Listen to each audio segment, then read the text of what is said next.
Hello dear students, आज हम करेंगे NCERT math series class 12th में exercise 6.2 chapter 6 application of derivative.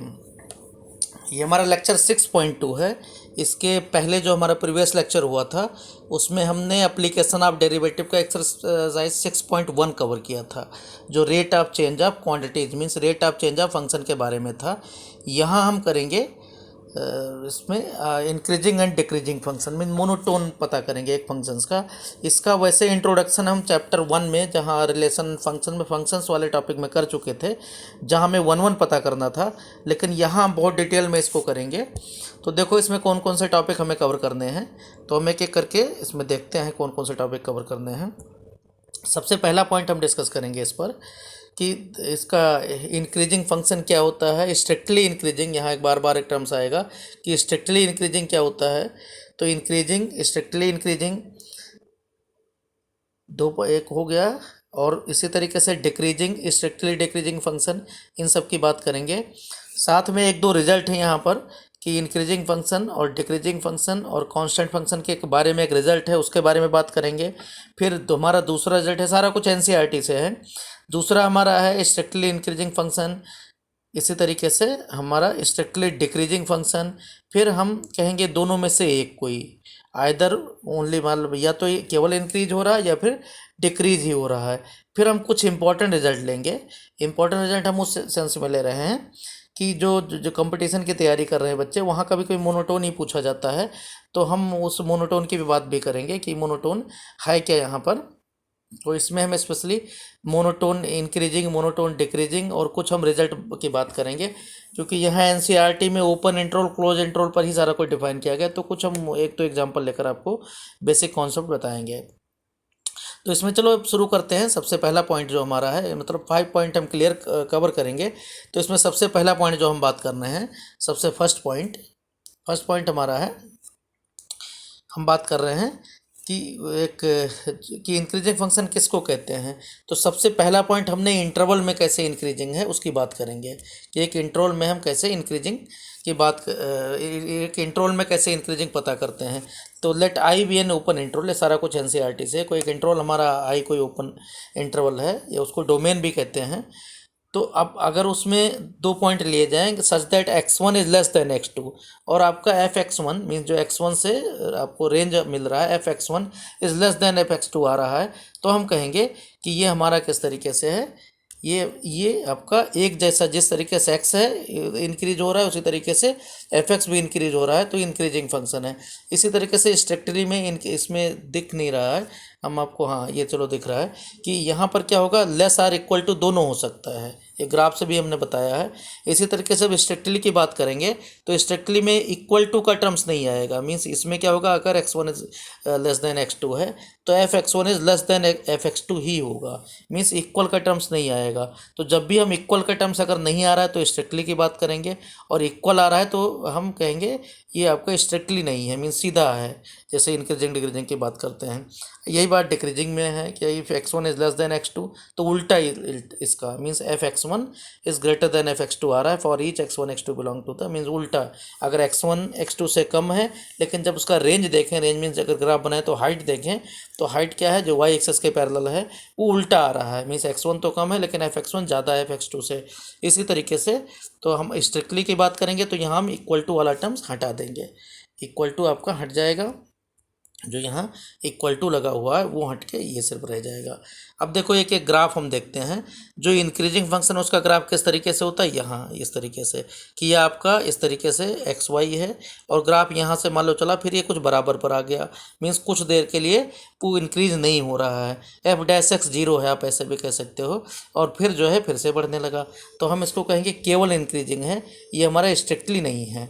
इसी तरीके से जब हम डिक्रीजिंग की बात करेंगे तो डिक्रीजिंग में भी यही है कि अगर आपका स्ट्रिक्टली है या स्ट्रिक्टली नहीं है, ये देखना है। यहाँ देखो उधर अगर हम डायरेक्ट स्ट्रिक्टली की बात करें, यहाँ देखो स्ट्रिक्टली इंक्रीजिंग फंक्शन का, तो स्ट्रिक्टली इंक्रीजिंग फंक्शन में हम देखो यहाँ पर ये डायरेक्ट जा रहा है, जैसे टिक की तरह दिखाया गया है। इसी तरीके से डिक्रीजिंग फंक्शन में जब आप करोगे तो डिक्रीजिंग फंक्शन में भी देखो ये बराबर आ रहा है। यहाँ स्ट्रिक्टली डिक्रीजिंग में सीधा ऐसे कम होता हुआ आ रहा है। अच्छा, अब इसी तरीके से यहाँ वेवी कर्व बहुत फेमस है, वेव जैसा कर्व है, तो वेव एक ई लगा देते हैं, कहीं कहीं वाई स्पेलिंग दे रखा है। तो वेवी कर्व का मतलब लोगों का बनाया हुआ कि इस तरीके से एक कर्व बनता है जो ना इंक्रीज करता है ना डिक्रीज करता है, इसमें इंक्रीजिंग पॉइंट भी रहता है, डिक्रीजिंग पॉइंट भी रहता है, जैसे ऐसे वेव चलता है साइन एक्स कॉस एक्स का।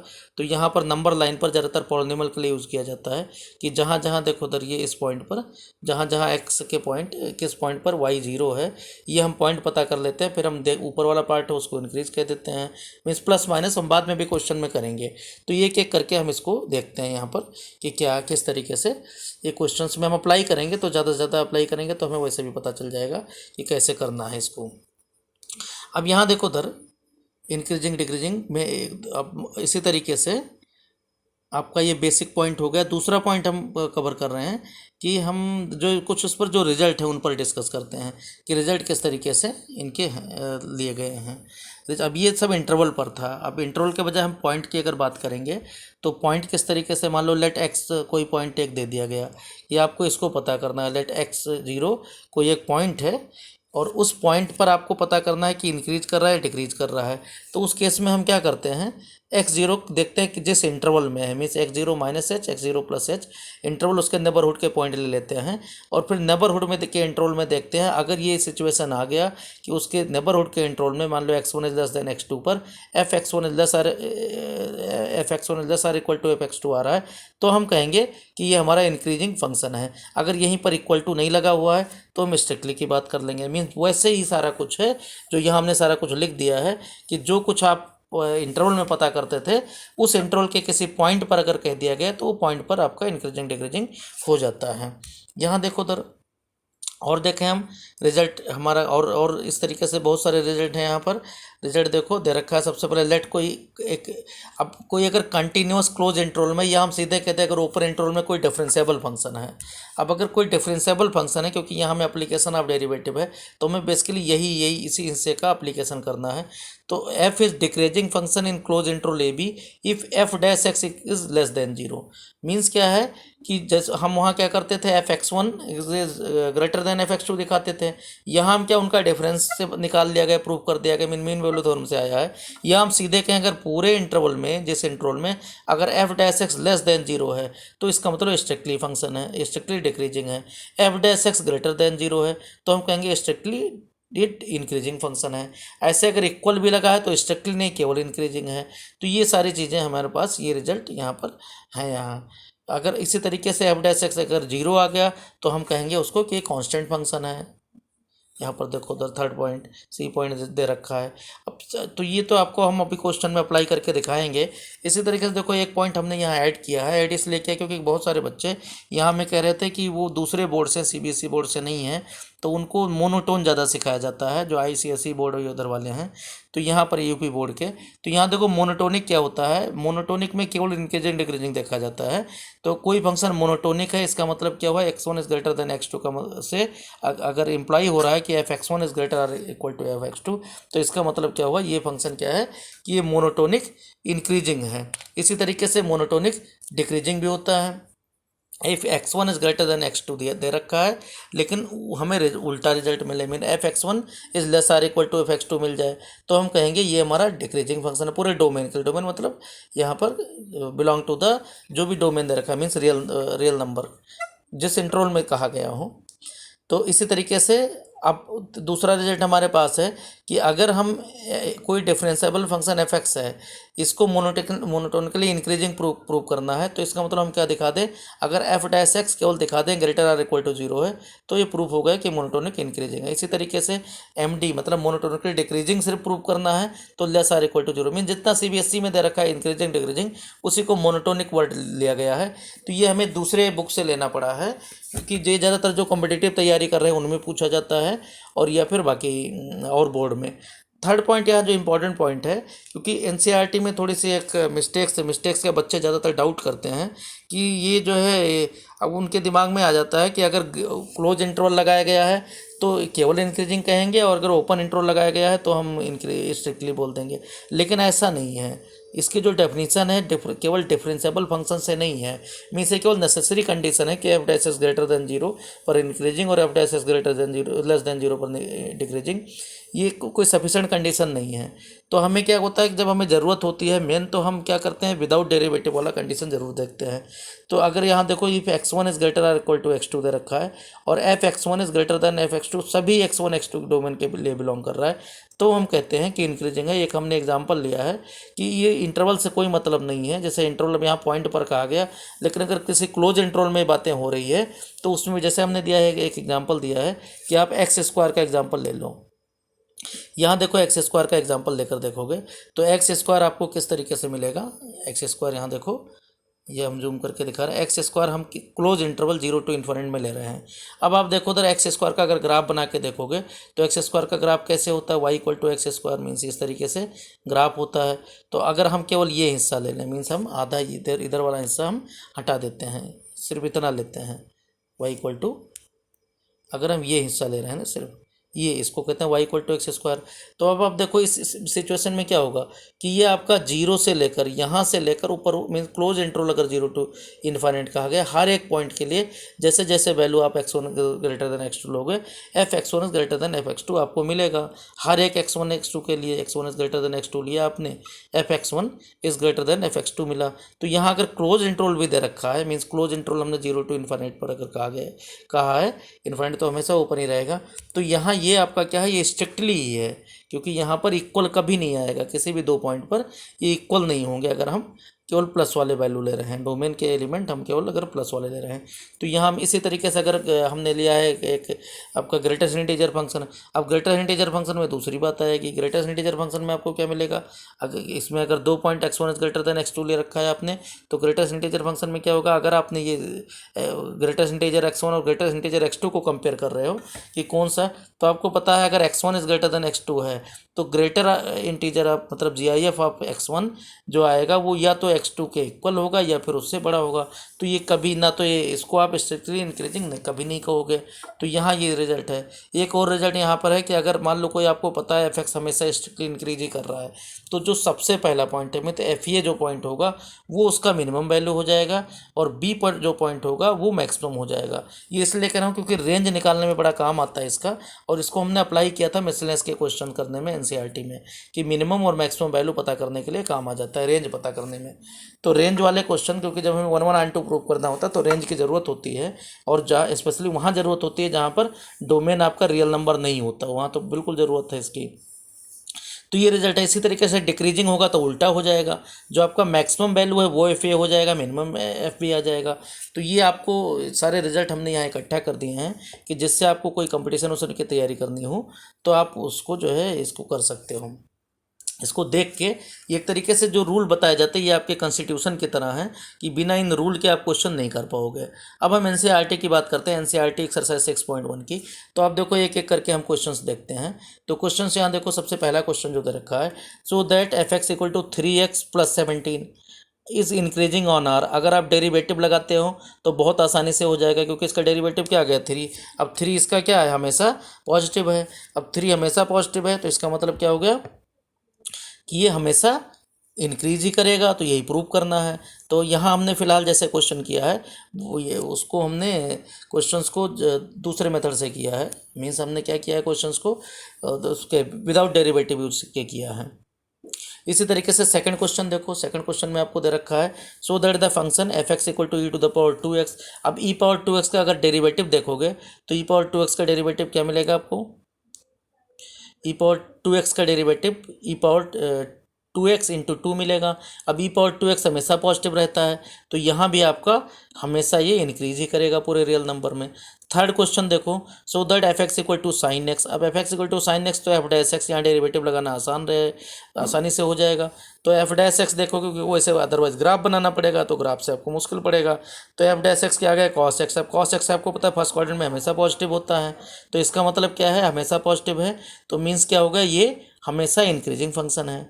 इसी तरीके से अगर second quadrant pi by two pi की बात करेंगे तो इसका डेरिवेटिव कॉस एक्स आया, कॉस एक्स इसमें नेगेटिव होता है, तो मीन्स क्या होगा, एफ एक्स क्या होगा, क्योंकि एफ डैश एक्स सिर्फ काम देता है साइन पता करने के लिए कि प्लस है कि माइनस है, उससे एफ एक्स के बारे में इंक्रीजिंग डिक्रीजिंग हम पता करते हैं। तो यहाँ कन्फर्म हो जाता है कि एफ डैश एक्स आएगा कॉस एक्स सेकंड क्वाड्रेंट में, वो आपका नेगेटिव होता है। तो इसका मतलब ये आपका सेकंड क्वाड्रेंट में डिक्रीजिंग है। यहाँ ऊपर इंटरवल है, आप चाहो तो स्ट्रिक्टली वर्ड भी लगा सकते हो, लेकिन यहाँ नहीं कहा गया है, तो जो क्वेश्चन में कहा गया उतना ही हम करेंगे। फिर थर्ड पार्ट इसी का है कि नाइदर इंक्रीजिंग नॉट डिक्रीजिंग। अब नाइदर इंक्रीजिंग नॉट डिक्रीजिंग का मतलब ये है जहाँ पर ये सिचुएशन आ जाए कि आधे में इंक्रीज कर रहा हूँ आधे में डिक्रीज कर रहा हूँ, मीन पहले ग्राफ तो ऊपर जा रहा है उसके बाद नीचे आ गया, तो इसका मतलब कि इस हिस्से के लिए तो इंक्रीज हुआ, यहाँ डिक्रीज हो गया। तो आप कहोगे अगर यहाँ से यहाँ तक के इंटरवल की बात कर रहे हैं तो यहाँ यही किया गया है, 0 से पाई की बात की है। अब 0 से पाई बाई टू में आपको पता है इंक्रीज हो रहा है, पाई बाई टू से पाई में डिक्रीज हो रहा है, तो हम कहेंगे 0 से पाई के बीच में क्या है, नाइदर इंक्रीजिंग नॉट डिक्रीजिंग है। ना हम इंक्रीज कह सकते हैं ना ही डिक्रीज कहते हैं, क्योंकि जहाँ हम इंक्रीज करेंगे वहाँ डिक्रीज नहीं हो रहा है, और जहाँ डिक्रीज कहेंगे वहाँ पर इंक्रीज नहीं हो रहा है। तो इसका मतलब इसको बोलते हैं नाइदर इंक्रीजिंग नॉट डिक्रीजिंग, क्योंकि बीच में अगर कोई भी पॉइंट पर एफ डैश एक्स 0 आ गया तो नाइदर इंक्रीजिंग नॉट डिक्रीजिंग होता है। तो 0 to पाई बाई टू ये थर्ड पार्ट हो गया। फोर्थ क्वेश्चन है find the interval in which the function 2x square minus 3x, तो इसका डेरिवेटिव करके फिर हम वेवी कर्व से अभी क्वेश्चंस को करेंगे और हम करेंगे देखेंगे। फिफ्थ क्वेश्चन में भी यही आपको पता करना है, इंटरवल पता करना है। सिक्स्थ क्वेश्चन में 3-4 पार्ट दे रखे हैं, सब में इंटरवल पता करना है, तो सब डेरिवेटिव करके एफ डैश एक्स 0 रखेंगे और फिर उसमें उसको क्रिटिकल पॉइंट कहते हैं जो एक्स का वैल्यू आएगा।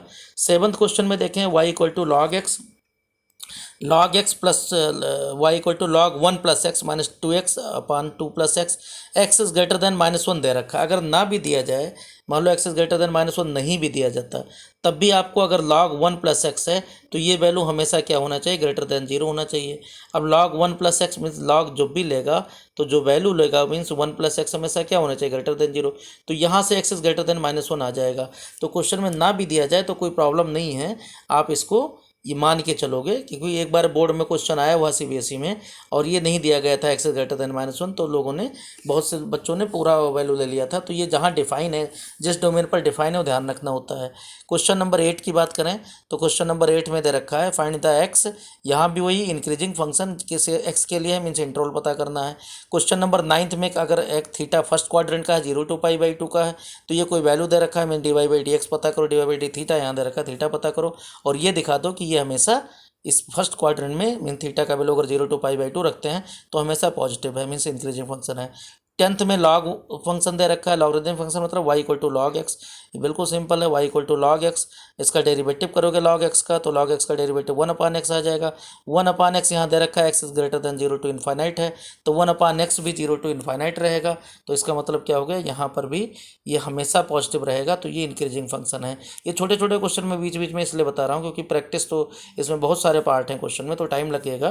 क्वेश्चन तो हमने सब कर रखे हैं, एक एक करके आपको एक्सप्लोर करेंगे, लेकिन पहले देख लेते हैं करना क्या है। क्वेश्चन नंबर 11 को देखो। क्वेश्चन नंबर 11 में आपको दे रखा है prove that the function x square minus x plus 1, ये दे रखा है strictly increasing strictly not decreasing -1 to 1, means इसमें इंक्रीज कर रहा होगा तभी नॉट डिक्रीजिंग है। लेकिन जो क्वेश्चन में कहा गया है हमारा वही टारगेट रहेगा दिखाने का। तो यहाँ देखो दे रखा है x square minus x plus 1, derivative करोगे 2x माइनस 1 रहेगा, इसको 0 रखोगे तो x का वैल्यू 1/2 आ जाएगा। तो इसका मतलब क्या है, 1/2 से कोई भी इस तरीके से 1/2 से बड़ा वैल्यू रखोगे तो आपको क्या मिलेगा, यहाँ ये आपको मतलब -1 to 1 ये हमें दिया ही गया है, -1 से 1 तक, तो बीच में 1/2 आ जाएगा। मीन्स 1/2 से बड़ा रखोगे तो ये इंक्रीज कर जाएगा और 1/2 से कम रखोगे तो डिक्रीज कर जाएगा। तो इसका मतलब -1 उनमें दोनों बातें हैं, क्योंकि यहाँ तो इंक्रीज कर रहा है और इसमें डिक्रीज कर रहा है। तो इसका मतलब ये आपका नहीं हो सकता, नाइदर इंक्रीजिंग नॉट डिक्रीजिंग है। वैसे यहाँ फिलहाल हमें करना है स्ट्रिक्टली नॉट डिक्रीजिंग कहना है, तो नॉट डिक्रीजिंग तो हो ही गया, क्योंकि ना इंक्रीज ही कर रहा है ना डिक्रीज कर रहा है। दोनों में से कुछ भी प्रूव करना होता तो हम प्रूव कर देते।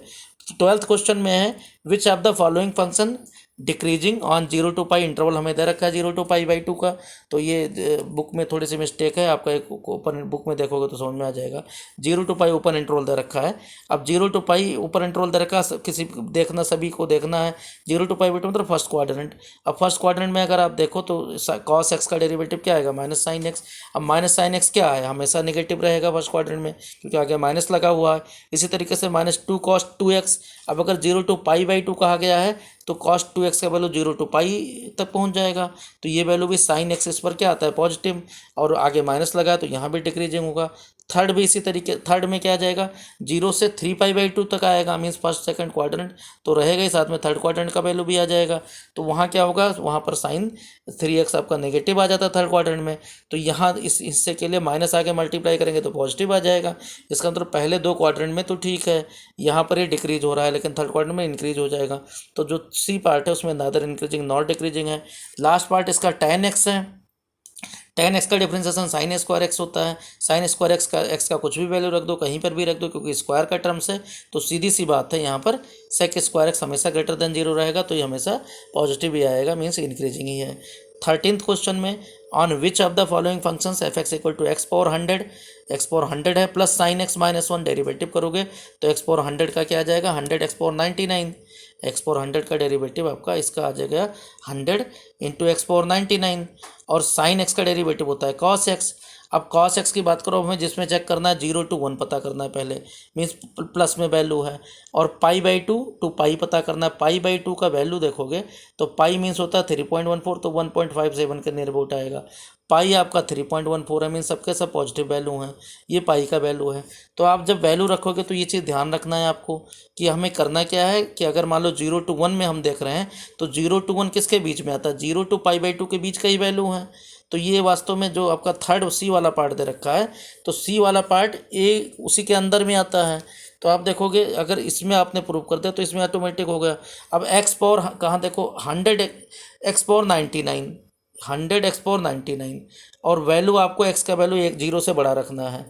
तो आप देखो ये वैल्यू कम से कम ग्रेटर देन 0 तो रहेगा, और कॉस एक्स अगर 0-1 के बीच में बात कर रहा है तो ये भी ग्रेटर देन 0 है, क्योंकि cos x का वैल्यू फर्स्ट क्वाड्रेंट में आ गया, क्योंकि 0 to 1 किसके बीच में है, 0 to π/0.157 के बीच में है।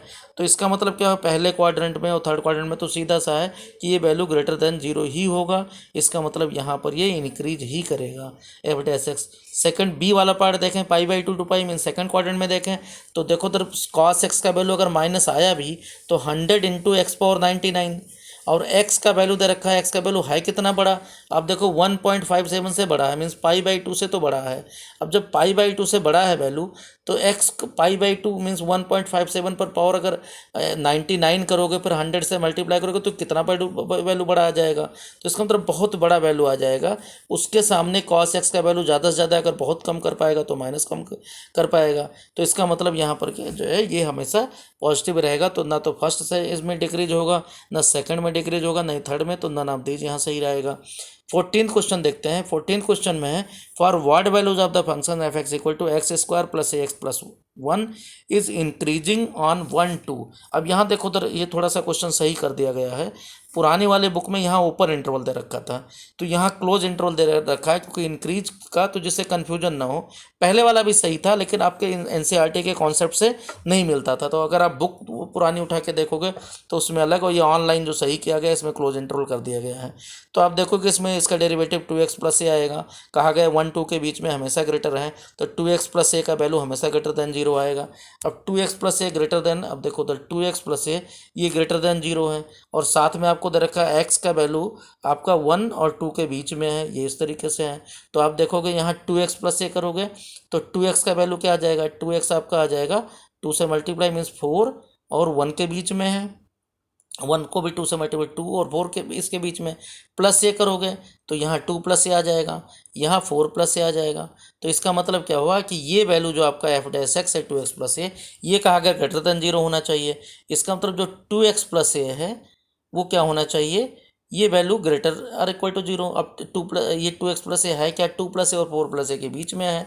इसका मतलब क्या है, 2 प्लस ए भी greater or equal to zero होना चाहिए और 4 प्लस ए भी greater or equal to zero होना चाहिए। इंक्रीजिंग वर्ड दे रखा है, तो इसका मतलब जब 2 प्लस ए, आप जब 2 plus a greater or equal to zero करोगे तो इसका मतलब ए का वैल्यू क्या आ गया, greater than -2, greater or equal to -2।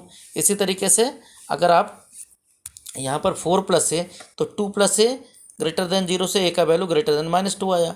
इसी तरीके से 4 प्लस ए से ग्रेटर देन जीरो से ए का वैल्यू ग्रेटर देन -4 आया। अब हमें पता है कि नंबर लाइन पर आपको पता है इधर -2 और यहाँ -4, ये -4 मान लो, इधर -2, और इस दोनों से बड़ा हो तो जो सबसे बड़ा वो लिया जाता है, तो हमारा ये वैल्यू ले लिया जाएगा। इसका मतलब क्या है, इक्वल भी है, तो इसका मतलब लीस्ट वैल्यू क्या आया यहाँ पर, लीस्ट वैल्यू आपका आ गया -2, तो -2 यहाँ आंसर हो जाएगा। ये सब करके हम क्वेश्चन बताएंगे आपको। यहाँ बेसिक आपको इसलिए बता रहे हैं क्योंकि थोड़ा सा आपको आइडिया आ जाए कि क्वेश्चंस में प्रैक्टिस ज़्यादा कराई गई है, तो हम एक एक करके बताएंगे, लेकिन बेसिक कॉन्सेप्ट अप्लाई करना आ जाए क्वेश्चंस में। इसी तरीके से देखो 14th क्वेश्चन हो गया। 15th में देखते हैं। 15th में let I be the interval. अब इंटरवल क्या है, डिसजॉइंट फ्रॉम -1 to 1। इसका मतलब जो इंटरवल आपका आई मीन्स पूरा रियल नंबर है, इसमें से -1 और 1 नहीं लेना, ये नहीं लेना है। मीन्स अब आप किस तरीके से आपको लेना है, -इन्फानेट से लेकर -1 लेना है और फिर आपको 1 से लेकर इन्फानेट लेना। इस इंटरवल की बात करनी, मतलब इसको हटा देना है, सिर्फ डिसजॉइंट वाला ये पार्ट हटा देना है, इन पर हमें काम करना है। तो इस पर बताया गया है, इस पर जब आप करोगे तो ये केवल इंक्रीजिंग आएगा। तो आप देखो उधर जब आप डेरिवेटिव करोगे तो एक्स का डेरिवेटिव क्या होता है, 1, और 1 प्लस एक्स का -1/x², यहाँ माइनस हो जाएगा। तो अब ये वैल्यू क्या होना चाहिए, 1 माइनस, ये वैल्यू हमेशा ग्रेटर देन जीरो होना चाहिए। तो जब ये value greater or equal to zero करोगे, ग्रेटर इंक्रीजिंग स्ट्रिक्टली नहीं दिया रखा है तो greater or equal to zero, अगर स्ट्रिक्टली वर्ड दे रखा है तो आप क्या करोगे, यहाँ इक्वल नहीं लगाओगे। तो जब ये वैल्यू आप देखोगे greater or equal to zero करोगे तो उससे मिलेगा क्या, मान लो ये वैल्यू आपने greater or equal to zero किया, यहाँ greater or equal to zero किया, तो एक्स स्क्वायर क्या आ जाएगा, x² -1 means x² greater equal to 1 आ जाएगा। तो जब आप इसको सॉल्व करोगे तो -1, 1 दो वैल्यू आएंगे, तो इसका मतलब क्या है, ऊपर इधर या तो पॉजिटिव होगा या तो इस एरिया में आएगा, यहाँ नहीं हो सकता कभी। तो इसका मतलब क्या है, इंक्रीजिंग इंटरवल क्या आ जाएगा, -इन्फानेट से या तो 1 तक और या फिर 1 से ऊपर आएगा। तो ये भी क्वेश्चन आपका यहाँ इस तरीके से है। देखते हैं हम एक एक क्वेश्चन आगे। और क्वेश्चन नंबर 15 के बाद में क्वेश्चन नंबर 16 देखो। क्वेश्चन नंबर 16 में है log sin x। Question number 16 में दे रखा है कि log sin x, यहाँ पर question number 16 log sin x, यहाँ देखो क्वेश्चन log sin x, और फर्स्ट क्वाड्रेंट में दे रखा है 0 to π/2 और उसके बाद दे रखा है सेकंड क्वाड्रेंट π/2 to π में। तो यहाँ देखो उधर अगर log sin x का डेरिवेटिव करोगे तो क्या आ जाएगा, 1 sin x, और sin x का दोबारा करोगे तो cos x means cot x आया। अब cot x फर्स्ट क्वाड्रेंट में क्या होता है, हमेशा पॉजिटिव होता है, तो इसका मतलब f(x) क्या है, इंक्रीजिंग फंक्शन है। और सेकंड क्वाड्रेंट की बात करेंगे π/2 to π में, तो cot x का वैल्यू माइनस में होता है, तो इसका मतलब सेकंड क्वाड्रेंट में क्या है, ये नेगेटिव है। 17th क्वेश्चन में इसी तरीके से log sin x दे रखा है, log cos x दे रखा है। log cos x का डेरिवेटिव करोगे तो उलट जाएगा, वो क्या होता है 1/cos x, और ऊपर क्या आता है sin x means tan x आ जाएगा, -tan x हो जाएगा। तो -tan x की बात करें, क्योंकि cos x का दोबारा करोगे तो -sin x आएगा। अब इसकी बात करें तो यहाँ पर क्या मिल जाएगा, -tan x। अब -tan x क्या हो जाएगा, फर्स्ट क्वाड्रेंट में क्या आ जाएगा, क्योंकि माइनस से मल्टीप्लाई करना है तो फर्स्ट क्वाड्रेंट में नेगेटिव हो जाएगा, मीन डिक्रीजिंग है। और दूसरा क्वाड्रेंट दे रखा है, फोर्थ क्वाड्रेंट दे रखा है, फोर्थ क्वाड्रेंट में माइनस में होता है, तो इसलिए क्या हो जाएगा। और NCERT की जो पुरानी बुक है उसमें यहाँ पर सेकंड क्वाड्रेंट दिया हुआ है, तो अब दोनों के लिए एक ही रिजल्ट रहेगा। 3π/2 π/2 अगर दे रखा है तो tan x माइनस होता है, उसके आगे माइनस लगा हुआ है तो ये प्लस में आ जाएगा। तो इस तरीके से आप देखोगे ये सब क्वेश्चंस हो जाएंगे। इसके बाद में 18th क्वेश्चन है। 18th क्वेश्चन में हम देख लेते हैं, लास्ट क्वेश्चन है। तो लास्ट क्वेश्चन में दे रखा, नहीं 19th क्वेश्चन है। 18th क्वेश्चन दे रखा, prove that the function given by x³ - 3x² + 3x is always increasing in are. Derivative करेंगे और हमेशा ग्रेटर देन जीरो दिखा देना है, ग्रेटर इक्वल टू जीरो, क्योंकि केवल इंक्रीजिंग कहा गया है। 19th क्वेश्चन में है मल्टीपल चॉइस क्वेश्चन है, द इंटरवल पता करना है, इंक्रीजिंग इंटरवल किस तरीके से, x² e (x), तो डेरिवेटिव करेंगे, x का वैल्यू पता करेंगे, और इंक्रीजिंग इंटरवल हम बाकी जैसे क्वेश्चंस में करते आए हैं उस तरीके से हम इसको कर लेंगे। तो यहाँ देखो उधर बहुत बेसिक सा ये सब क्वेश्चंस हैं, थोड़ी सी प्रैक्टिस की ज़रूरत है, बाकी तो ज़्यादा मुश्किल नहीं है। तो एक एक करके आप क्वेश्चंस को हम करते हैं, क्योंकि क्वेश्चंस को रीड करना ज़रूरी था, क्योंकि बीच में हमने क्वेश्चंस लिखे नहीं हैं और आपको ये बीच में हम समझाते रहेंगे तो अब समझ में भी आएगा कि कैसे करना है। जैसे यहाँ देखो उधर, यहाँ दिया हुआ है एक्सरसाइज 6.2 पर बात करते हैं हम। 6.2 का क्वेश्चन नंबर 1। तो क्वेश्चन नंबर 1 में अगर आप देखोगे तो सबसे पहले देखो उधर क्वेश्चन नंबर 1 में देर वही 3x+1 दे रखा था, हमने यहाँ दूसरे मेथड से किया, आपको 3x से बता दिया है, तो दोनों सही हैं। यहाँ हमने x1 is less then x2 लिया है, तो 3x1, इसी तरीके से 3x1 यहाँ पर आ जाएगा, 3x1 is less then 3x2, 7 से 1 ऐड किया गया है तो fx1 is less then fx2 हो जाएगा। यहाँ सेकंड क्वेश्चन भी इसी तरीके से था, 2x1 is less then x2, 2x1 फिर e का पावर लगा देना है, तो यहाँ भी इंक्रीजिंग हो गया। थर्ड क्वेश्चन भी साइन एक्स था, fx डेरिवेटिव किया गया, कॉस एक्स आ गया, कॉस एक्स फर्स्ट क्वाड्रेंट में हमें पता है पॉजिटिव होता है, सभी पॉजिटिव होते हैं, और बाकी में सेकंड क्वाड्रेंट में देखोगे तो नेगेटिव होता है, तो फर्स्ट क्वाड्रेंट में ये इंक्रीज करेगा, सेकंड क्वाड्रेंट में डिक्रीज करेगा, और इसी तरीके से थर्ड जब 0 to पाई लेंगे तो नादर इंक्रीजिंग नॉट डिक्रीजिंग होगा। तो ये सब हम डिस्कस कर चुके हैं। इसके बाद देखो उधर हमारा फोर्थ क्वेश्चन क्या है। फोर्थ क्वेश्चन में दे रखा है fx equal to 2x square, fx equal to 2x square -3x, तो एफ डैश एक्स देखोगे 4x -3 आ जाएगा, तो 4x -3 को 0 रखेंगे, x का वैल्यू 3/4 आ गया। अब यहाँ हम जो है आपको इसमें एक वेवी कर्व क्या होता है, जो हम सबसे पहले जो पता करते हैं 0 रखते हैं, तो f dash x equal to 0, ज़्यादा पॉलिनोमियल में बहुत हेल्पफुल है, पॉलिनोमियल के लिए ही ये बनाया गया है। तो ये आपको क्या देगा, क्रिटिकल पॉइंट देगा। क्रिटिकल पॉइंट का मतलब क्या है, वो एक्स का पॉइंट देगा जहाँ आपका एक तरीके रूट दे देता है, जैसे हम क्वाड्रेटिक क्वेश्चन है, जहाँ पर आपका क्या होगा, y 0 होगा। तो जब ये दोनों पॉइंट हमें मिल जाते हैं, ए बी सी जितने भी पॉइंट हैं, मान लो ए बी सी से पॉइंट मिल गए, तो हमें क्या देखा जाता है, एफ डैश एक्स का हमें लीडिंग कोएफिशिएंट देखा जाता है, मीन्स एक्स का जो बड़ा पावर है उसको देखा जाएगा। जैसे यहाँ एक्स का पावर 1 है 4, तो 4 देखा जाएगा, अगर पॉजिटिव है तो यहाँ हम प्लस लगाते हैं और अल्टरनेट चलते रहते हैं, प्लस माइनस प्लस। अब क्रिटिकल पॉइंट का ध्यान रखना है, क्रिटिकल पॉइंट का मतलब है जो साइन को चेंज करे। मीन जब हम ग्राफ बना रहे हैं तो क्रिटिकल का पॉइंट का मतलब होता है जहाँ से वो चल रहा है, अगर ऊपर जा रहा है तो नीचे गिरना शुरू करे, और अगर नीचे गिर रहा है तो ऊपर शुरू करे। मीन्स ये सिचुएशन रहे कि मान लो कोई ग्राफ ऐसे जा रहा है तो ये आपका क्रिटिकल पॉइंट हो गया, आगे इसी तरीके से अगर नीचे आ रहा है तो ऊपर आ जाए, ये क्रिटिकल पॉइंट हो गया। तो यहाँ पर कोई भी क्रिटिकल मतलब इन सब पर क्या होगा, एफ डैश एक्स हमेशा 0 रहेगा। और एफ डैश एक्स 0 से सिर्फ नहीं बदले भी, जैसे कभी कभी क्या होता है कि हमेशा कोई वैल्यू पॉजिटिव रहता है, कभी चेंज ही नहीं होता, तो क्रिटिकल पॉइंट की कैटेगरी में नहीं आता, एफ डैश एक्स 0 हो जाता है। तो ग्राफ भी साथ में माइंड में रखना है, मीन्स इवन पावर नहीं होना चाहिए, ऑड पावर होना चाहिए। तो ये x इक्वल टू 3/4 आया, तो यहाँ हमने वेवी कर्व से इसको समझाया है कि आपका 3/4 ऐसे आपने लिखा, 3/4 यहाँ पर। अब 3/4 के ऊपर देखा आपने तो इधर पॉजिटिव है, ये इस कर्व को एक वेव मतलब वेव जैसा कर्व बना देते हैं, वैसे प्लस माइनस भी लिखना चाहो तो आपको पता चल जाएगा कि इंक्रीजिंग इंटरवल क्या है। 3/4 के बाद वाला सब इंक्रीजिंग इंटरवल है, और इधर जो माइनस में आ रहा है वो सब डिक्रीजिंग इंटरवल है। तो बेसिक क्वेश्चन है, लेकिन यहाँ इस क्वेश्चन के मदद से आपको वेवी कर्व मीन्स पॉलिनोमियल के क्वेश्चन करना आसान हो जाता है। देखो fifth question, 2x³ -3x derivative किया, 6x स्क्वायर, 6 आपने कॉमन ले लिया, इसका एफ डैश एक्स 0 रखा, स्टेशनरी पॉइंट भी कह सकते हो, आगे हम मैक्सिमम में इसको स्टेशनरी पॉइंट भी कहेंगे। तो स्टेशनरी पॉइंट आपने पता किया, क्रिटिकल पॉइंट पता किया, f dash x equal to 0 रख के सॉल्व किया, एक्स का वैल्यू -3 2 आया। यहाँ हमने नंबर लाइन पर लिख दिया, नंबर लाइन एक्स एक्सेस आपका ठीक होना चाहिए, उल्टा पुल्टा पॉइंट मत रखना। तो यहाँ 3 हो गया, यहाँ -2 आ गया। इसका लीडिंग कोएफिशिएंट देखा गया, तो leading coefficient F dash x क्या है, प्लस में है, इसका मतलब हम इधर प्लस रखेंगे, फिर दूसरे वाले में माइनस रखेंगे, फिर प्लस रखेंगे। जो प्लस प्लस वाले हैं वो इंक्रीजिंग इंटरवल हैं, और जो माइनस वाले हैं वो डिक्रीजिंग इंटरवल हैं, तो हमें आसानी से मिल जाता है। 6 क्वेश्चन इसी तरीके से बात करें, x² + 2x - 5, इसमें बहुत सारे पार्ट हैं। 2x + 2 आया, x का वैल्यू -1 आया, ये आपका क्रिटिकल पॉइंट हो गया। -1 से राइट में वो इंक्रीज करेगा, -1 से लेफ्ट में डिक्रीज करेगा, तो इसका मतलब -1 से इनफाइनाइट अगर ले रहे हो तो इंक्रीजिंग आ गया। स्ट्रिक्टली कहा गया है, ध्यान रखना क्वेश्चन में, तो स्ट्रिक्टली वर्ड है तो हम क्या करेंगे, ओपन इंटरवल लगाएंगे, और एफ डैश एक्स या तो ग्रेटर देन 0 या फिर लेस देन 0 की बात करेंगे। यहाँ हमने सारे कॉन्सेप्ट लिख दिए हैं साथ में कि आपको पढ़ने में आसानी रही है। साइड में इसको ज़रूर पढ़ना, तो जिससे आपके बेसिक कॉन्सेप्ट क्लियर हो जाएंगे।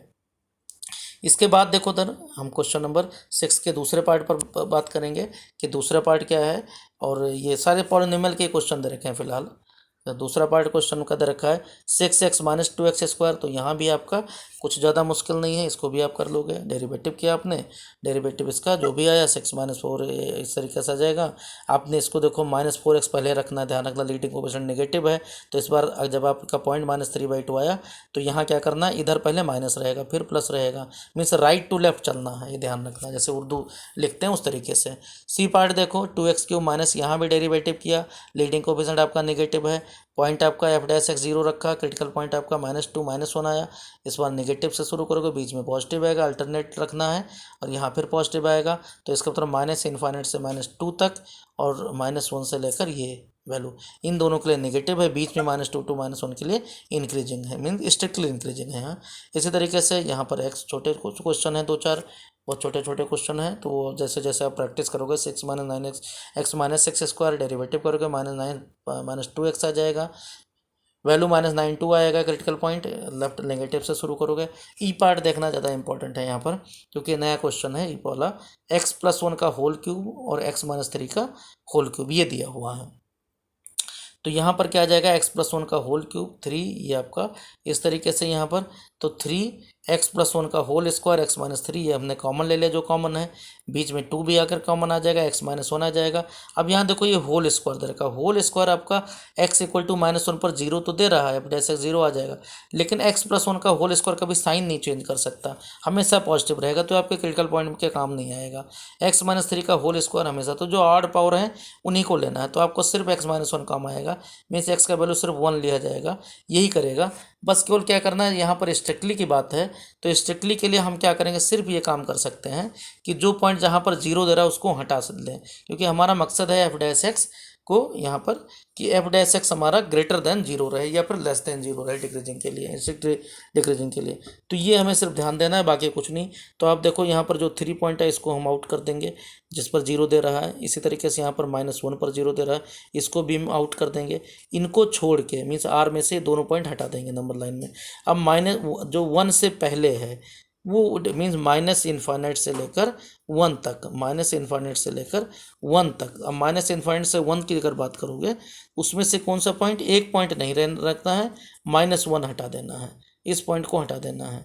इसी तरीके से जब आप यहाँ 1 से लेकर इन्फाइनाइट तक जाओगे तो 1 to इन्फाइनाइट में हमें 3 हटा देना है, ये पॉइंट हटा देना, मीन्स 1 to 3 जाओगे और यूनियन 3 to इन्फाइनाइट करोगे, मीन्स ऊपर इंटरवल में इसको कर लेना है। तो इस तरीके से ये भी क्वेश्चन आपका आसानी से हो जाएगा। क्वेश्चन नंबर, क्योंकि हमें जल्दी जल्दी करना पड़ेगा, हम बेसिक इसीलिए आपको उसमें समझा चुके हैं, तो यहाँ पर आपको क्वेश्चन नंबर ये ई पार्ट था, ई पार्ट ज़्यादा इंपॉर्टेंट है, क्योंकि इसमें अगर सही से डेरिवेटिव नहीं करोगे तो क्वेश्चन नहीं हो पाएगा। तो इसके बाद देखो क्वेश्चन नंबर 6 में बहुत सारे पार्ट थे, 7th क्वेश्चन करते हैं। 7th में क्वेश्चन दे रखा है, ये हमारा वही उसके पहले वाला ही था। क्वेश्चन नंबर 7th में देखते हैं, log 1 + x - 2x / 1 + 2 + x ये दे रखा है, x इज ग्रेटर देन -1 यहाँ दिया हुआ है, ना भी देते तो कोई प्रॉब्लम नहीं थी हमें, क्योंकि हम अगर log 1 + x दे रखा है तो हमने पहले बताया क्वेश्चंस में ही कि हम x इज ग्रेटर देन -1 लेकर चलेंगे। dy/dx आपने किया, log 1 + x का 1/1 + x, ऐसे इसका क्वेश्चन रूल से पता किया, x² नीचे 2 + x का होल स्क्वायर। अब x² और 2 + x का होल स्क्वायर ये दोनों परफेक्ट स्क्वायर हैं, इसलिए इनमें तो कोई प्रॉब्लम है ही नहीं है, ये हमेशा क्या वैल्यू देंगे, ये आपका इंक्रीजिंग में काम ही नहीं आएंगे। तो केवल कौन सा काम आएगा, यहाँ काम आएगा 1 + x, तो 1 + x ग्रेटर देन 0 करोगे तो इसका मतलब x इज ग्रेटर देन -1 आ जाएगा, इस और x इज ग्रेटर देन -1 दिया ही गया है, तो इसका मतलब dy/dx हमेशा ग्रेटर देन 0 ही आएगा, means f(x) is increasing through out interval, through out its domain, means interval जो भी -1 to इन्फिनिट दिया गया है, -1 ओपन है। क्वेश्चन नंबर 8 की बात कर लें। क्वेश्चन नंबर 8 में देखो y = x(x - 2) का होल स्क्वायर है, dy/dx किया गया, 2x(x - 2) इस तरीके से यहाँ पर फैक्टर करके ये आ गया, 0 रखा गया, तो यहाँ पर 3 पॉइंट मिले, एक x0 मिला, एक 1 मिला, दूसरा 2 मिला। अब यहाँ पर हम इसका लीडिंग कोएफिशिएंट देखें, पॉजिटिव है, तो राइट में हम पॉजिटिव से लिखना शुरू करेंगे, तो यहाँ हमारा पॉजिटिव आएगा, इधर आपका नेगेटिव आएगा, फिर पॉजिटिव आएगा, फिर नेगेटिव आएगा। तो इस तरीके से जितने पॉजिटिव वाले हैं वो स्ट्रिक्टली इंक्रीजिंग फंक्शन ना हो जाएगा। स्ट्रिक्टली इंक्रीजिंग इंटरवल को हमने SII करके लिखा है, तो SII मतलब स्ट्रिक्टली इंक्रीजिंग इंटरवल, इसी तरीके से हमारा स्ट्रिक्टली डिक्रीजिंग इंटरवल SDI करके लिखा है। हैं। तो ये आपका हो जाएगा। इसी तरीके से साइन थी 4 क्वेश्चन नंबर 9 है 4 sine theta upon 2 plus cos theta. और यहाँ सबसे अच्छी बात है कि केवल फर्स्ट क्वार्टर में आपको देखना है, ज़्यादा मेहनत नहीं करना, तो सिर्फ डेरिवेटिव करना है। डेरिवेटिव आपने डी बाई डी एक्स कर लिया और D by D x D by D theta, यहाँ डी बाई डी थीटा के बाद में आपको वैल्यू मिल जाएंगे। जो कुछ वैल्यू आया यहाँ पर cos theta 4 minus cos theta, आप देखो उधर, यहाँ सबसे अच्छी चीज़ आपको, जो क्वेश्चन तो बड़ा सा दिख रहा है लेकिन कुछ भी नहीं, क्योंकि 4 माइनस कॉस थीटा आपको पता है हमेशा ग्रेटर देन 0 रहेगा। Cos theta is greater then, ज़्यादा से ज़्यादा कॉस थीटा का वैल्यू 1 होता है, मैक्सिमम -1 to 1 होता है, तो 4 से तो कभी हो नहीं सकता, तो ये वैल्यू हमेशा बड़ा ही रहेगा। नीचे वैल्यू 2 प्लस कॉस थीटा का होल स्क्वायर है, ये भी पॉजिटिव रहेगा। तो आपको सिर्फ क्या है, कॉस थीटा पर सारा कुछ डिपेंड करेगा, दारोमदार मतलब जो कुछ डिपेंड करेगा सारा कॉस थीटा पर डिपेंड करेगा।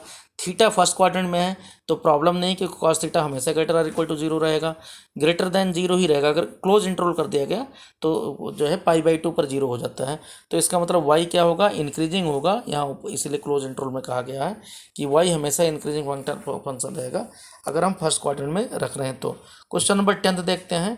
log x दे रखा है, आपको पता है 1/x आ जाएगा derivative, x is greater than 0 पर डिफाइन ही होता है, तो 1/x का वैल्यू हमेशा ग्रेटर देन 0 रहेगा। तो इसका मतलब ये भी हमेशा आपका इंक्रीजिंग फंक्शन ही रहेगा, यही प्रूव करना है। क्वेश्चन नंबर 11 की बात करें तो यहाँ पर क्या है, क्वेश्चन नंबर 11 में x square minus x plus 1 दे रखा है, 2x माइनस 1 इसका डेरिवेटिव आएगा, x इक्वल टू इसका क्रिटिकल पॉइंट 1/2 आ गया। ऊपर अब 1/2 के ऊपर रखोगे, लीडिंग कोएफिशिएंट 2 दे रखा है, पॉजिटिव है, तो 1/2 के राइट में इंक्रीजिंग रहेगा और 1/2 से कम में डिक्रीजिंग रहेगा। तो अगर -1 to 1 कहा गया है, जो क्वेश्चन में कहा गया है, तो -1 to 1 की बात करोगे तो इसमें दोनों बातें हो रही है। जब दोनों बातें हो रही है तो इसका मतलब ना तो ये इंक्रीजिंग है ना ही डिक्रीजिंग है। क्वेश्चन नंबर 12 की बात करें, x belong to the 0 to π/2। अब इसके देखो, आपको पता क्या करना है, स्ट्रिक्टली डिक्रीजिंग फंक्शन है या नहीं, यही देखना है। इसका fx देखोगे तो fx equal to cos x दे रखा है, जो क्वेश्चन दे रखा है, f' आपका माइनस साइन x आ गया, कई पार्ट दे रखा है यहाँ पर, तो ये f' क्या आ गया, 0 to π/2 में क्या है, माइनस साइन देगा, क्योंकि आगे माइनस लगा हुआ है, तो स्ट्रिक्टली डिक्रीजिंग फंक्शन बन जाएगा। इसी तरीके से cos 2x की बात करोगे तो यहाँ -2 sin 2x आ जाएगा। यहाँ भी ये सारे हमने यहाँ कॉन्सेप्ट क्लियर कर दिए हैं, नीचे लिख दिए हैं कि ये दोनों क्वाड्रेंट में है। आपको पता है sin x दोनों क्वाड्रेंट में अगर गया, क्योंकि 0 to जब 2 की बात करोगे तो 0 to π हो जाएगा, क्योंकि 2x का वैल्यू दुगना हो जाता है x का, तो इसका मतलब फर्स्ट सेकंड दोनों क्वाड्रेंट में sin x पॉजिटिव होता है, लेकिन -2 से मल्टीप्लाई करने की वजह से ये वैल्यू क्या आ जाएगा, नेगेटिव आ जाएगा। तो इसका मतलब यहाँ पर भी ये हमेशा इंक्रीजिंग ही रहेगा। थर्ड दे रखा है इसका cos 3x का डेरिवेटिव करोगे तो -3 sin 3x आ जाता है। अब यहाँ 3x है, 3x का मतलब 0 to π/2, जब 3 से मल्टीप्लाई होगा तो इंटरवल आपका जो वैल्यू जाएगा वो आपका 0 से लेकर 3 π/2 तक आ जाएगा, मीन थर्ड क्वाड्रेंट में आ जाएगा। तो पहले दो क्वाड्रेंट में तो हमने पढ़ ही लिया है, देख ही लिया है कि ये इंक्रीजिंग होता है, लेकिन थर्ड क्वाड्रेंट में नेगेटिव आ जाएगा। इसकी वजह से क्या हो जाएगा, यहाँ नाइदर इंक्रीजिंग नॉट डिक्रीजिंग का कॉन्सेप्ट आ जाता है। इसी तरीके से देखो इधर, यहाँ हम tan x की बात करें तो tan x का डेरिवेटिव हमेशा sec स्क्वायर x होता है, तो ये हमेशा पॉजिटिव रहेगा, तो ये स्ट्रिक्टली, ये नॉट स्ट्रिक्टली डिक्रीजिंग आ गया। तो पहले दोनों स्ट्रिक्टली डिक्रीजिंग हैं, बाकी दो नहीं हैं। इसी तरीके से देखो 13 का x power 100 plus sign x -1, आपको पता है कि ये बताया कि इसका डेरिवेटिव आपका cos x sin x का आया, इसका 100x पावर 99 आया। जो वैल्यू दे रखा है बहुत बड़े बड़े मतलब पॉजिटिव वैल्यू दे रखा है, इसलिए x पावर 100 के सामने cos x कुछ भी नहीं होगा। अगर थर्ड क्वाड्रेंट में पढ़ा भी तब भी, तो पहले क्वाड्रेंट में तो 0 to 1 में दोनों के दोनों प्लस ही आ रहे हैं, क्योंकि 0 to π/2 मीन 0 से 1.57 तक यह हमेशा वैल्यू पॉजिटिव cos x देता ही है। तो इस यहाँ पर वैल्यू तो 0 to 1 ही तक दिया गया है, तो हमेशा दोनों प्लस प्लस है, तो फर्स्ट क्वाड्रेंट में तो कोई बात ही नहीं है। सेकंड में भी यही बात है, क्योंकि 100x पावर बहुत बड़ा वैल्यू है, cos x बहुत छोटा वैल्यू दे रहा है। थर्ड में भी 0 फर्स्ट क्वाड्रेंट की बात है, तो पहले तीन में तो सीधी सी बात है कि ये वैल्यू पॉजिटिव ही रहेगा, डिक्रीजिंग की तो बात हम कर ही नहीं सकते, इसलिए डी वाला ऑप्शन सही है। यहाँ पर पूछा गया कि कौन सा सही है, तो D none of these, not मतलब none of these. Question number 14 की बात करें, 14 में हमें वैल्यू पता करना था, फिलहाल हम इसको एक बार बता चुके हैं कि f(x) equal to x square plus ax plus a है। आपको 1 to इंटरवल दे रखा है कि x belong to the 1 to f' पता करोगे, f' आपका 2x प्लस a आ जाएगा, f' आपका 2x प्लस a आ गया। तो 2x प्लस a, x के बारे में पता ही है कि x किसके बीच में है, 1 और 2 के बीच में है, 2x प्लस ए आपको ग्रेटर देन 0 रखना है, इंक्रीजिंग दिया हुआ है। तो यहाँ क्या, यहाँ हमने बुक जो ली है, यहाँ जो दे रखा है वो हमने एनसीईआरटी के जो टेक्स्ट बुक है वहाँ से लिया है। जो क्वेश्चंस ले रहा हूँ वो मैं ऑनलाइन जो इसमें है वो उसको जो इसका ऐप है उससे लिया है हमने, एनसीईआरटी ऐप से। तो ऐप वाले में क्वेश्चंस को सही कर रखा है, लेकिन जो टेक्स्ट बुक है उसमें इंटरवल ऐसे कर रखे हैं। तो हमने इसके बेस पर फिर जहाँ हमें करेक्ट करना पड़ा है थोड़ा बहुत करेक्ट कर दिया है। तो यहाँ देखो 2x plus a greater than 0 है। 2x plus a greater than 0 के लिए 2 प्लस ए और 4 प्लस ए के बीच में 2x प्लस ए का वैल्यू आ रहा है, तो ये दोनों ग्रेटर देन 0 होगा। फिलहाल यहाँ आप जो बुक आई है उसमें क्लोज इंटरवल 1 2 दे रखा है, तो हमें ज़्यादा प्रॉब्लम नहीं, डायरेक्ट आंसर मिल जाता है। लेकिन यहाँ हमने इसके लिए भी बताया कि यहाँ भी सही है। तो A is greater than -2, A is greater then -4। अब जो आएगा जो आपका इसमें हमने एनसीईआरटी की इसे ऐप से लिया है क्वेश्चन, वो ग्रेटर इक्वल टू लगेगा यहाँ। तो यहाँ -2, तो आपका लीस्ट वैल्यू की बात है, लीस्ट वैल्यू -2 आ जाएगा। ठीक है, और पहले भी हमें अगर यहाँ ऊपर इंटरवल 1 2 दिया ही गया था तो दिक्कत नहीं थी, वहाँ पर भी क्वेश्चन सही था, कोई प्रॉब्लम नहीं है। बहुत सारी बुक में वही क्वेश्चन दे रखा है, इन्होंने ज़्यादा सिंप्लीफाई कर दिया है क्योंकि आपका एनसीईआरटी के जो कॉन्सेप्ट हैं उन्हीं से सिर्फ क्वेश्चन हो, बाकी आपको न देखना पड़े। क्वेश्चन नंबर 15 की बात करें, एफ एक्स इक्वल टू तो रखा है एक्स प्लस 1/x, डेरिवेटिव करोगे 1 - 1/x²। इंटरवल आपको आर में से -1 को छोड़ के बताया था आपको, इसमें पता करना है 1 - 1/x² -1 1। ये वेवी कर्व से आप बनाओगे इस तरीके से, तो 1 से ऊपर या तो इंक्रीजिंग होगा या फिर -1 से कम इंक्रीजिंग रहेगा, -1 to 1 के बीच में डिक्रीजिंग रहेगा। तो यही हमें प्रूव करना है। तो ये हो गया। इसके बाद वाला क्वेश्चन देखते हैं। इसके बाद वाले क्वेश्चन में दे रखा है log sin x 1/sin x। यहाँ देखो 1/sin x, इसका sin x का फिर से करोगे cos x। केवल फर्स्ट क्वाड्रेंट में अगर पता करना है तो cot x आया, हमेशा इंक्रीजिंग आएगा क्योंकि ग्रेटर देन 0 होता है, तो स्ट्रिक्टली इंक्रीजिंग फंक्शन हो गया। इसी तरीके से यहाँ स्ट्रिक्टली इंक्रीजिंग फंक्शन हो गया। इसी तरीके से अगर मान लो सेकंड क्वाड्रेंट की बात करें π/2 to π के बीच में, तो cot x निगेटिव होगा, तो यहाँ strictly decreasing function means SDF मिल जाएगा। तो ये क्वेश्चन आपका log sin। इसके बाद वाला क्वेश्चन है क्वेश्चन नंबर 17। क्वेश्चन नंबर 17 में क्या है, log, जैसे यहाँ log sin x दे रखा था वहाँ log cos x है। log cos x का डेरिवेटिव करोगे तो 1/cos x, यहाँ देखो क्वेश्चन दिया रखा है, तो 1/cos x, 1/cos x, cos x का दोबारा करोगे -sin x means -tan x आ जाएगा। -tan x लेस देन 0 होगा अगर फर्स्ट क्वाड्रेंट में, क्योंकि आगे माइनस लगा हुआ है। इसी तरीके से आपको सेकंड क्वाड्रेंट में देखोगे तो tan x माइनस में आ जाता है। अच्छा, अभी जो हमने यहाँ ऐप से लिया है बुक, उसमें यहाँ पर दे रखा है 3π/2 मीन्स फोर्थ क्वाड्रेंट का वैल्यू दे रखा है। आंसर दोनों के लिए एक ही आएगा, 3π/2 से लेकर 2π तक दे रखा है, मीन्स ये इंटरवल दे रखा है 3π/2 मीन्स से लेकर 2π तक। यहाँ भी tan x निगेटिव ही होता है, तो लेकिन माइनस आके लगा हुआ है, तो जब आप माइनस से मल्टीप्लाई करोगे तो यहाँ पर ये वैल्यू प्लस आ जाएगा। तो इसका मतलब फोर्थ क्वाड्रेंट में या सेकंड क्वाड्रेंट में ये वैल्यू क्या होता है, ये पॉजिटिव आ जाता है, मीन्स इंक्रीज करता है, अदरवाइज बाकी फर्स्ट में डिक्रीज करेगा। तो ये प्रूव करना है। क्वेश्चन नंबर 18 में x³ - 3x² प्लस 3x -100 दे रखा है। आप क्या करोगे, यहाँ पर इसका डेरिवेटिव करोगे 3x² - 3x, 3 आपका कॉमन आ गया, 3 कॉमन आ गया, x² - 2x + 1। अब x² - 2x + 1 आपको पता है x - 1 का होल स्क्वायर है, ये हमेशा ग्रेटर और इक्वल टू 0 होता है। इसका मतलब क्या होगा, ये हमेशा इंक्रीज करेगा। आपको स्ट्रिक्टली वर्ड इसलिए नहीं किया गया यहाँ, अगर यहाँ पर क्योंकि इक्वल भी हो सकता है। तो ये आपका इस तरीके से यहाँ पर हो गया। क्वेश्चन नंबर 19 की बात करें, जो हमारा लास्ट क्वेश्चन है कि y² e⁻⁻x। अब y² यहाँ थोड़ा सा ध्यान देना है, कई बार पेपर में भी आया है। y = x² e⁻⁻x, dy/dx क्या आ जाएगा इसका, x² e⁻⁻x का e⁻⁻x इंटू -1। पिछले चैप्टर में हमने बहुत डेरिवेटिव की प्रैक्टिस की है। प्लस में x² करोगे 2x e⁻⁻x कॉमन, x भी कॉमन ले लिया है। अब देखो e⁻⁻x के बारे में तो आपको पता है एक्सपोनेंट फंक्शन है, ये कभी भी नेगेटिव नहीं हो सकता। तो e⁻⁻x तो आपको पता है हमेशा ग्रेटर देन 0 ही रहेगा। तो इसके बारे में तो हमें ये कभी कोई साइन चेंज कर ही नहीं सकता। इसमें मोनोटोनिसिटी तो इससे पता कर की नहीं जा सकती, क्रिटिकल पॉइंट तो कभी दे ही नहीं सकता। तो हमारा कौन देगा फिर क्रिटिकल पॉइंट, जो इसके साथ में प्रोडक्ट है। इसके साथ वाला जो प्रोडक्ट है वो x है और -x+2 है। मीन लीडिंग कोफिशिएंट क्या है, -x²। अगर देखें तो लीडिंग कोफिशिएंट माइनस में है। तो यहाँ देखो क्रिटिकल पॉइंट पता करें, क्रिटिकल पॉइंट आपका 0 और 2 आया, लेकिन ये ध्यान रखना है कि माइनस इसका लीडिंग कोफिशिएंट है, तो इसकी वजह से यहाँ क्या होगा, यहाँ नेगेटिव होगा, यहाँ पॉजिटिव होगा। तो इसका मतलब 0 से लेकर 2 तक ये इसका इंक्रीजिंग इंटरवल है। तो यहाँ हमें स्ट्रिक्टली इंक्रीजिंग इंटरवल चाहिए था। तो अगर स्ट्रिक्टली इंक्रीजिंग इंटरवल कर रखा है तो 0 2, जो अब बुक में सही कर दिया गया है। और अब शायद ये कर दिया गया 0 to क्लोज इंटरवल, हमने पहले इसको लिख दिया था कि ये इसका सही आंसर होगा।